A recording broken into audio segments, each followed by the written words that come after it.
when we were in Munich, we saw a musical called Der Medicus, which is based on an American novel called The Physician. Oh, I thought it was a British novel. I had no idea. No, the guy lives in New England. And so it's about a guy from Old England going to Persia to learn real medicine, because it's the medieval becomes a prince, era. can travel back in time with a magic knife. Like the second number is just of the English doctor that he's apprenticing under, giving out, fake cures for things, and everyone has diarrhea. It was a diarrhea song.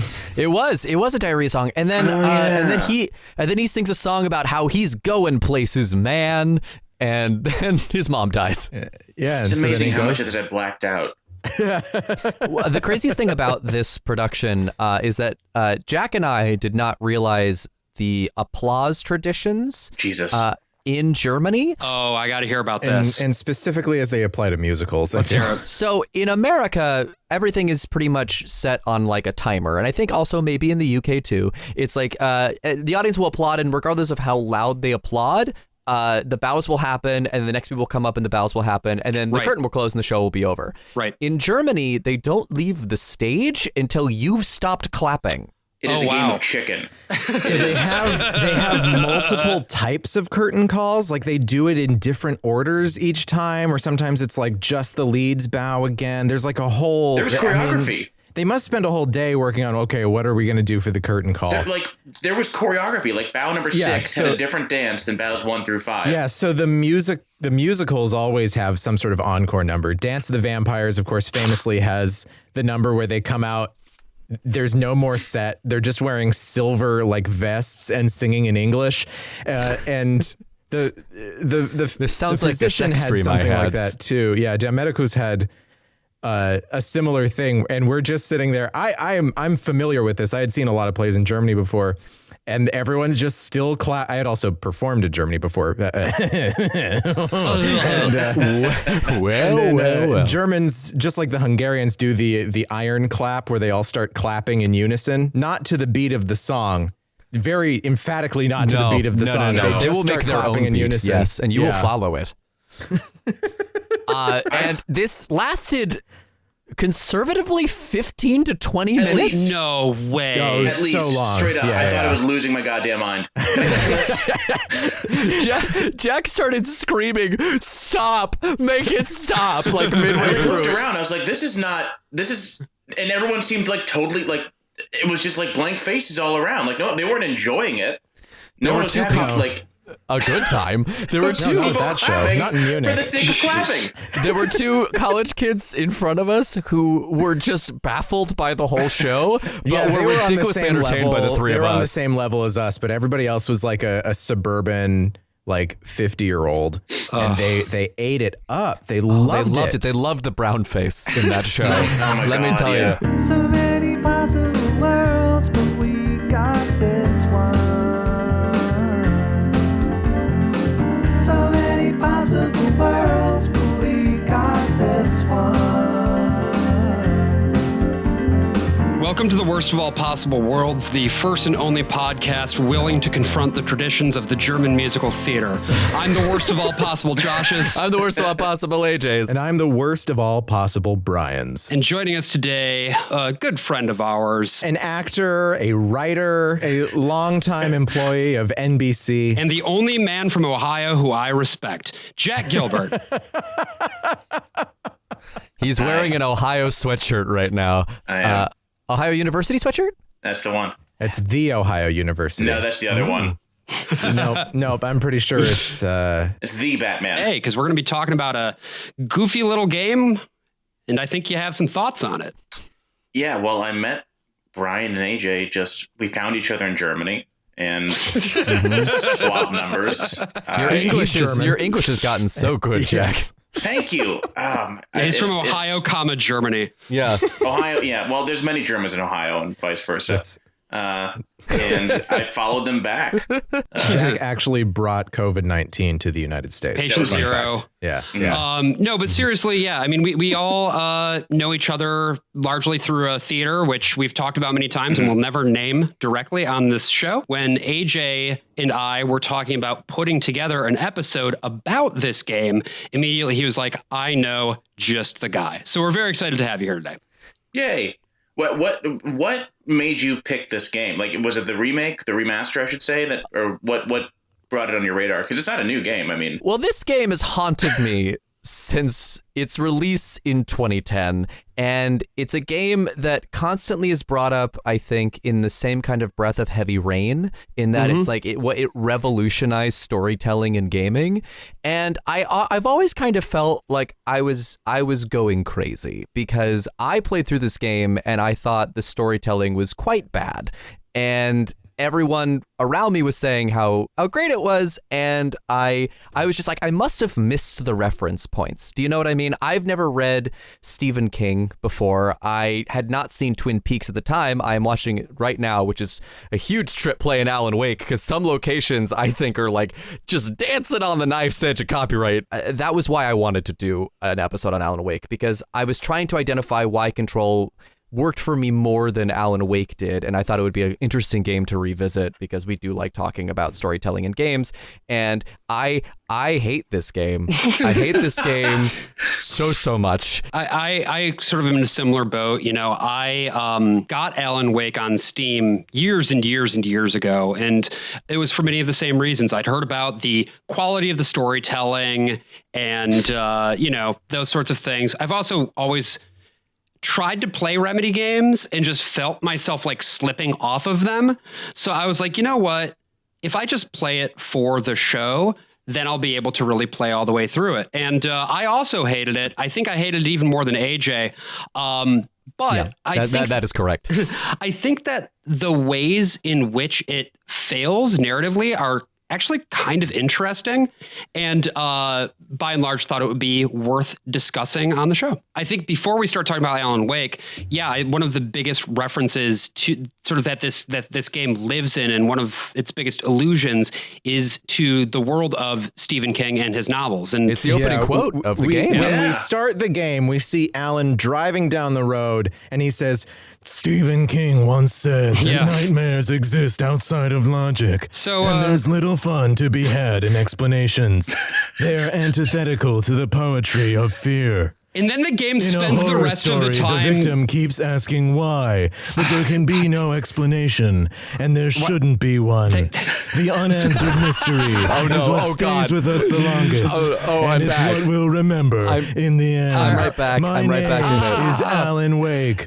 I'm a writer. It's like the way that it does this, like it sets this up and then it spends the rest of the game in rather exhausting detail explaining its own internal logic, which is Stephen King once said that my writing is like when you get the French fries at McDonald's and then those last fries are at the bottom of the bag. Sure, it's not high cuisine, but they're the best damn French fries you'll ever have. Especially when he just starts narrating in the middle of a conversation. Yeah, like he's just talking over someone else. Yeah, and AJ started mentioning that he was talking over other people. Yeah, it I really thought to myself, maybe this is because he is afraid of the dark. It really is exactly, Brian, that delivery. It's like it's so- totally it's inflexible. so It intense, just like goes like I found straight myself through in everything. a town that I couldn't quite explain, and found me at the bottom of the well. I found the well to be very dark and foreboding. I am Alan Wake. Like there's no, like it's just one long run-on sentence. Would you say that the writing in Stephen King's novels is better than Alan Wake's writing, or would you say it's basically on par? Is it like a good pastiche of it? It's 0% is a pastiche. I was reminded. It's so funny. You were like, you like Stephen King. You'll like play this game and help us figure this out. I found, aside from the two quotes, I found almost zero. Excuse me. There was a man named Mr. Maine. There sure was. Yeah, that's true. It is so, but it's so much more. And I'm a huge Twin Peaks nerd, and like they borrow so much more from Twin Peaks. So Very like, heavily, yeah. Aside from the fact he's a horror writer, it seemed like just such a. It had nothing. Like I don't even know why he was quoting Stephen King. The other thing is that he's not a horror writer. Which is the other thing I had forgotten since originally playing it. I played the remaster. They've remastered the game. They're releasing it in anticipation of Alan Wake 2 that is coming out pretty soon. There was also a DLC in Control where you were able to actually go back to Alan Wake town of Bright Falls and solve, I guess, another mystery. I don't know. I didn't play it. Did you play that DLC, Jack? So I'm playing it right now, actually. Who's the psychiatrist from Alan Wake? Hartman, Dr. Hartman. Hartman. He has become this horrible monster, and the people in Control have captured him, and he's escaped, and so you have to take down Hartman. The whole game starts out basically in media res. Alan's car has been wrecked. There was a hitchhiker who stood in the way of the car, and oh no, and he flipped it. And then I realized the hitchhiker was part of my story. Well, he also opens this nightmare sequence with the line, "It was wild and dark and weird, even by my standards." And I can't... First of all, it's like the nozzle was given his own video game in terms of delivery. No, the nozzle especially is that bright flashing light that gives you instructions. Oh yeah, Alan, please go forward. Follow the light. I am the nozzle. And that voice is something that basically leads us through a gameplay mechanics tutorial. It's one of these horrible, contrived. Yeah. Here I am to move through the game kind of bullshit. It's such a great that generation, having a tutorial before the game starts, and the game actually does a good job teaching you each thing piece by piece, but it's no, we have to start with a nightmare that he has, that he describes as being like a nightmare. It's like a nightmare. After we accomplish this whole movement tutorial, which is basically teaching the mechanics of the game, core things are you run around, you dodge attacks, you get a flashlight, and in order to defeat the guys, you have to focus your flashlight on the guys, and then you have to shoot them with bullets until they explode. Which you already have the flashlight. Also, I have a question about that mechanic. Yes. Yeah. What in God's name does it mean to focus a flashlight? I have no idea. Is that just It's real. It's a real thing. Have you ever had one of those big mag lights? The mag lights you can you can twist it, yeah. But it doesn't absorb more battery power. Well, what do you have to? You have to focus it on them while they stand there, and then you tell them to step upstage 2 steps, and they hold up their hand, and then you check the focus again. Right. And then if that's how you focus lights. Yeah. And I also it's I a like theater to imagine, joke.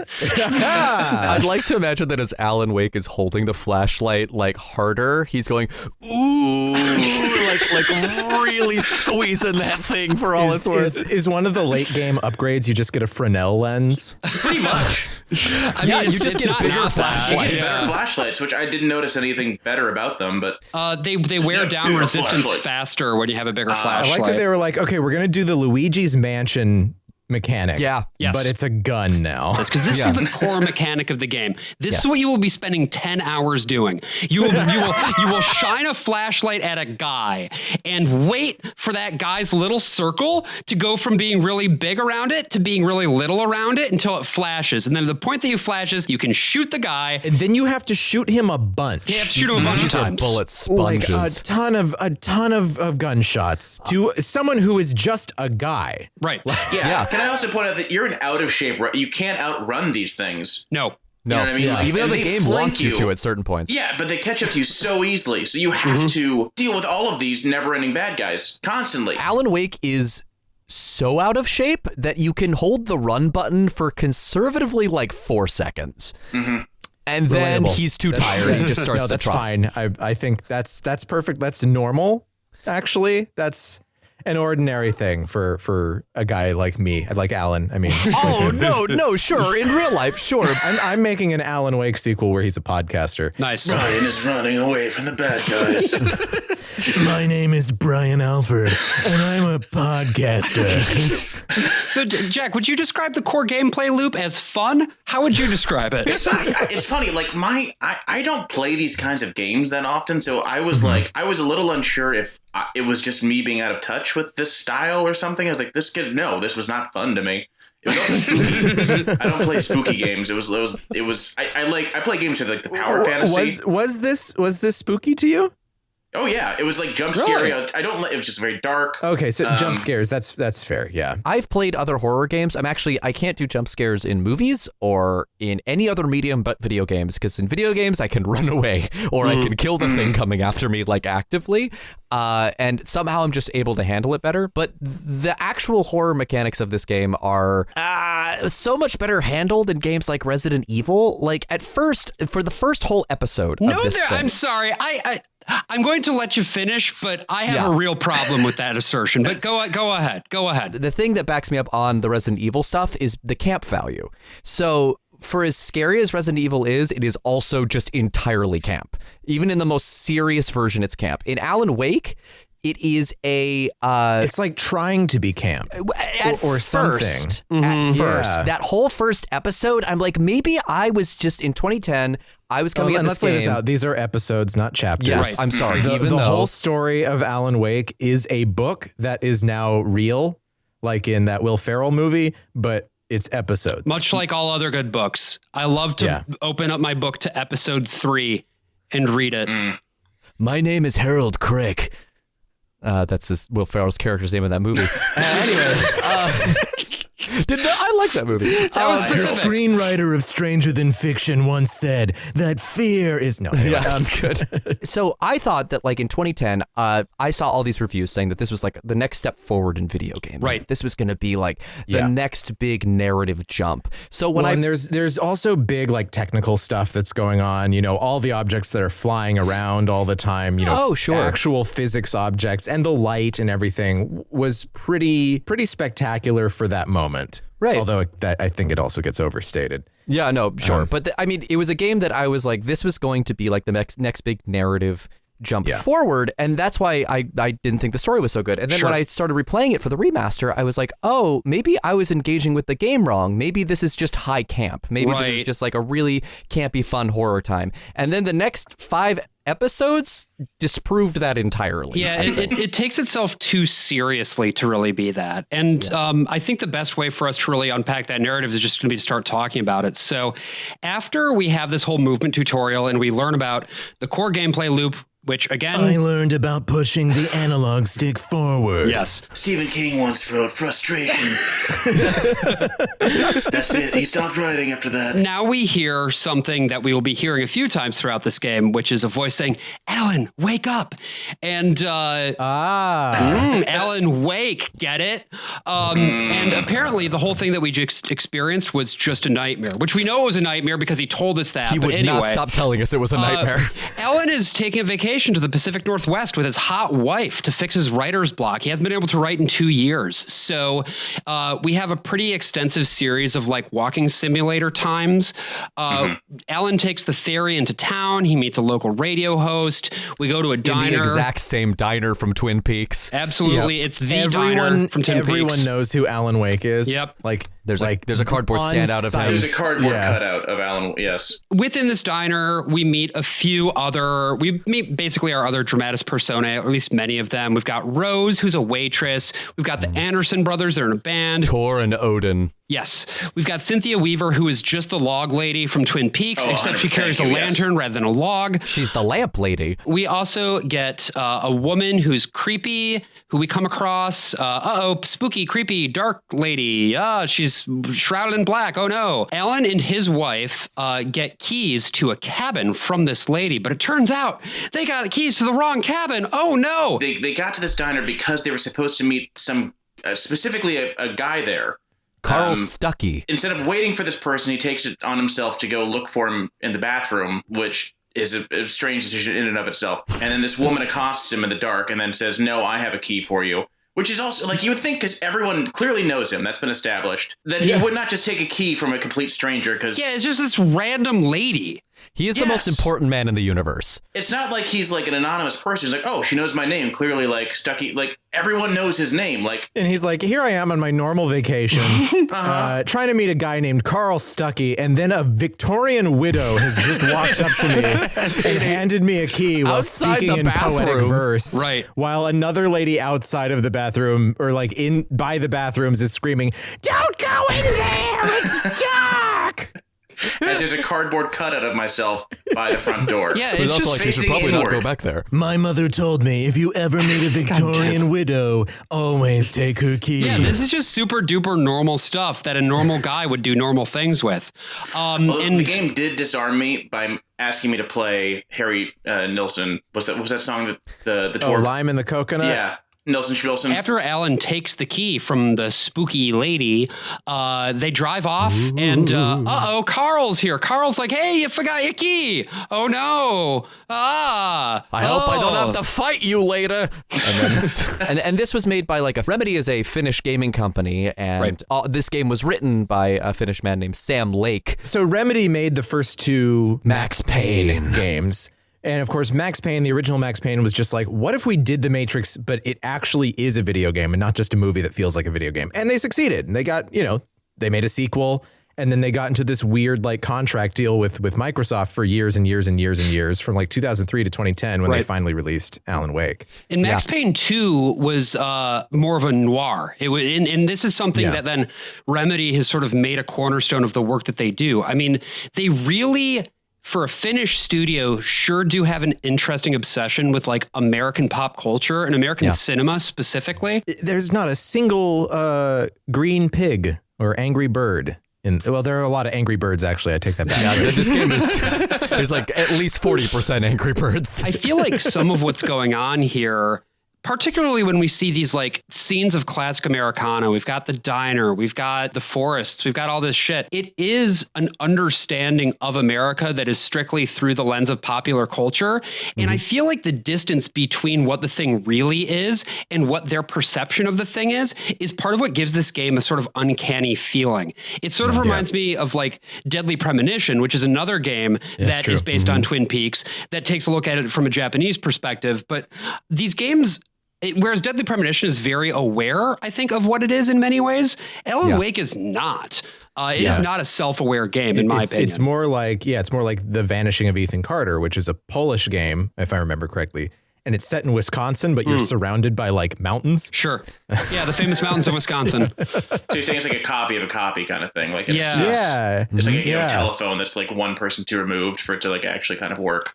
Yeah, and it is funny because when you listen to the commentary, because there's a commentary track both on the original game and the remaster, I found out, that Sam Lake himself did. And the most prevalent thing that comes forward is that he grew up with a lot of American pop culture and was super into comic books and American TV and American movies. And this game specifically was based a lot, obviously, on Twin Peaks, but also on Lost. He was fascinated by everyone watching DVDs at the time That's where we went wrong.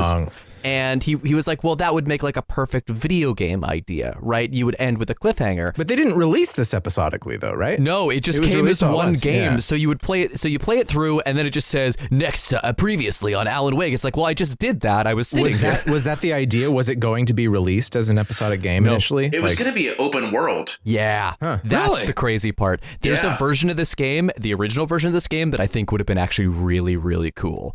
But no, I can't they imagine ran out of time. with the existing features they had, making it open world would have made it. With these goddamn car driving mechanics? Absolutely not. Absolutely not. Yes. Oh, man. And we will get there. Jesus. But before we get there, we might as well go back into sort of now what is our first, they've taken off the training wheels and put you into an actual combat situation, right? It's spooky time. It's nighttime. Yeah, so we're at this cabin on an island. But who gave him directions there? It's right? Because How no did one he- apparently They were this etched island on the key, Jack. Yeah, this island doesn't exist, but they're at this cabin there, and Alan helpfully tells us that It's a caldera. because he doesn't know how to say caldera. And I thought he was just mispronouncing cauldron. no, it's a caldera, Yeah. which I mean does mean cauldron. Sure. It's volcanic. Anyway, that's Caldera. I'm from New Mexico. I know so much about geology because we don't have any plans. That's right, Brian. This now. This is your average New Mexican. Yeah, that is what they sound like. That's the classic New Mexico accent. If I heard it once. driving up to Santa Fe. I remember this from Breaking Bad. They all talk like this. AJ, take Jesse, what the fuck are you talking about? Make some math. it. Note to self: average New Mexican man commercial underlined 3 times. Oh, am I going to get to record one of these? But yeah, down at the lake at Cauldron Lake, they get to the cabin. Ellen's wife is afraid of the dark, we learn. And that is her one character trait. That is her literal one thing. And after a series of spooky events, she ends up falling into the lake. A lake that Alan Wake describes as, and I quote, "The water was clear and dark. It looked very deep." This is a writer. This man is a professional writer. There's a point where they apprehend him a little bit later on, and one guy says, whatever, "Shut up, Dan Brown." And I was like, actually, yes. Yeah. That FBI guy That just fucking guy who just keeps naming See, authors. he calls him Agent H.P. Nightingale. Lovecraft, and I thought he said H.P. Lovecraft, and I thought, oh, that's funny. yeah, that's and then a I good realized, one. No, He's like, he just okay, said James Joyce. And I was like, oh, you wish. So I wish. after Alan falls into the lake, more like Alan Lake, Hey, he that's- then yeah. wakes up again, and it's time to walk through the woods, folks. It's time to do the thing that this game is known for. Let's tiptoe through the tulips. Well, real quick point. I just want to also say that the reason that his wife fell into the lake, they had an argument because she had brought him there under ulterior motives. Right, correct? false pretenses. He yes. found out That's that right. she wants him to go to a psychiatrist there. Right. Which does Dr. play later. Hartman, yes. Right. And he gets pissed off and starts to storm out, but then the And lights she go out. also and she wants him to write more, and he just doesn't want to write Right. more. Which is so shitty. Like he just wants to play because before that he's been all work. Right. Yeah. And you know what Do you happens? want him to be a dull boy? I don't. Yeah, exactly. I don't. So Alan walks through the woods for, I don't know, plot reasons. And he then comes across Stucky, the guy from before, the guy who had the keys to the correct cabin, but something's a little bit different about him. Oh. Is it like how they named a guy Maine because of the Stephen King state? Like, does Stephen King ever talk about Stuckies at some point? Not Even to though my that's knowledge, not in no. New England? Yeah, okay. No. None It's of just these. like, here's an American thing, Stuckies. Yeah. I'm James Piggly Wiggly. I think the only connection I could really draw to King's work is the fact that it is a writer who the game tries to convince you at multiple times is just alone on an island with his wife going crazy, and that he may have murdered her. Yeah, And- I think The Shining is the only thing Yeah. that even comes kind of close to the storyline. I mean, King doesn't really have any cabin in the woods kind of stories that I could, not even short stories. I can think of. Isn't Dreamcatcher Oh, okay, that's a fair one, but that's like aliens, and that's a whole different You bag know of who bones. loves Dreamcatcher? My mother. My mom loves Dreamcatcher with such a passion. She was reading it and she came up and I asked her how the book was and she said, "Oh, Stephen King's so great. There's a moment," and she leaned in conspiratorially and said, "There's a moment where the aliens get inside their bodies through their assholes." And she laughed hysterically. And I was like, I guess I should probably read a Stephen King novel. Glad you're having fun, Mom. Absolutely. Because you know who wasn't having fun? Me while playing Alan Wake. That's right. So we're in the woods. Yes, we're in the woods. Stucky is now looking a little different. Something strange is going on with him, and he seems to be enshrouded in the same sort of darkness that the hitchhiker was shrouded in earlier. So there's a sort of boss fight with him in the lumberyard, and then we keep walking in the fucking woods, and eventually we get to a gas station. At the gas station, we learn that A, it's been a week since the events that just happened where he blacked out, and B, For some reason. For some reason, it's been a week. and B, It's been a week and the cabin doesn't exist. the cabin doesn't exist. Oh, it's never existed. It's been gone since the fucking 70s or some shit. It was man. So many possible. Hey there, it's Brian. If you want to catch the rest of this episode, it's a premium one, so you have to head on over to our Patreon if you really, really want to hear Alan Wake completely destroy all of us. Anyway,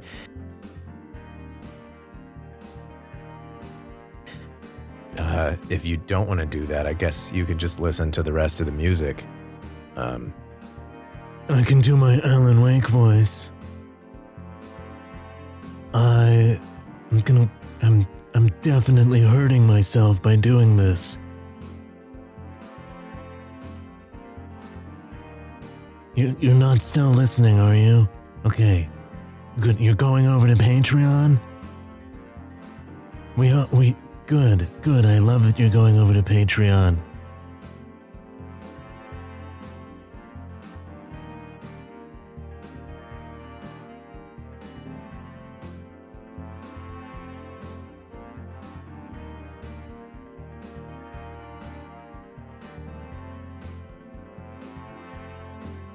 I'm Alan Wake. This is not funny. I'm gonna delete it.